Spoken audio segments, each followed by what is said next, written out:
ఇటీవల కాలంలో పిల్లల మీద అత్యాచారాలు, అలాగే హాస్టల్లో కూడా పిల్లలకు సరైన సౌకర్యాలు కల్పించకపోవడం, ఆసుపత్రులలో కూడా పిల్లల ఆరోగ్య విషయంలో కూడా సరైన శ్రద్ధ తీసుకోకపోవడం, ఇటీవలే మనం చిగురుపల్లిలో చాలా మేజర్ ఇన్సిడెంట్ చూసాం.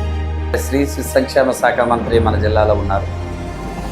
అలాగే బాలల హక్కుల కమిషన్ కూడా నేను అన్నట్లు రాష్ట్ర కమిషన్ చైర్మన్ కూడా ఇక్కడే ఉన్నారు.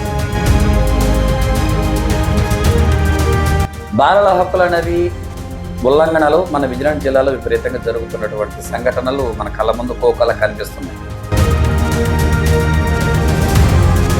నర్సెస్ అర్హత లేనటువంటి వాళ్ళు డాక్టర్ లేకుండానే నర్సెస్ ఆపరేషన్ చేయడం వల్ల బిడ్డ చనిపోవడం, ఇటువంటి సంఘటన గతంలో ఎస్కోట్లో మనం విన్నాం. మనం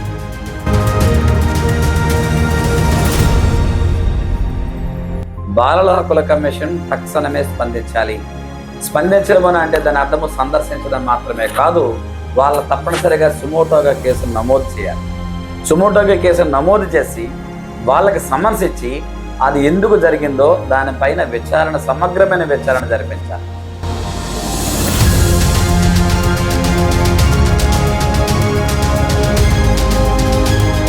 చివరిపల్లిలో జరిగిన సంఘటనపై నిమ్మక నీరెత్తినట్లు వ్యవహరించడం అనేది చాలా బాధాకరం. అది మరింత మంది పిల్లలను చంపడానికి, మరింత బాలకుల ఉల్లంఘనకు దారి తీస్తుంది. కాబట్టి బాలల హక్కుల కమిషన్ కానీ, women and child welfare department కానీ సీరియస్గా స్పందించాలి.